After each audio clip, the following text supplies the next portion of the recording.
በነገራችን 27 ዓመትና ከዛም በፊት በሰላማዊ ትግልና በሐሳብ ታግላችሁ ስለማታውቁ የጫካ ትግል የሆነ ሱስ ሆኖባችኋል እና በጠረጴዛ ዙሪያ ስትባሉ የጠረጴዛው ነገር ነቅላችሁ መደባደቡ ትዝ የሚላችሁ በዚህ ደረጃ ወርዳችኋል ፖለቲካችሁ መሬት የተንቆጣቆጠ አፈር በልቷል እንዴ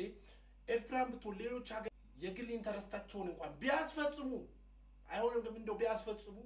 ሰው እንደማትሆኑ ሰው እንዳልሆናችሁ የሚገባችኋል እኮ ለሀገሬ ያልተመለስክ ነገ ዞረ ለነሱም እንደማትመለስ ስለሚገባቸው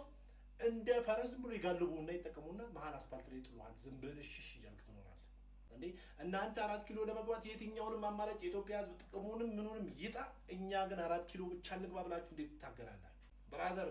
ወደ ቢመጣ ለኢትዮጵያ ህዝብ ኑሮ ለከበደው ትልቅ ጥቅም ነው ጠቅላይ ሚኒስትሩ በግል የሚጠቀመው ልዩ ጥቅም የለውም ወደ በማምጣቱ የኢትዮጵያ ህዝብ ይሄን ማወቅ አለበት እነሱ ኢንተረስታቸው ስልጣንና ስልጣን ብቻ ነው ህልማቸው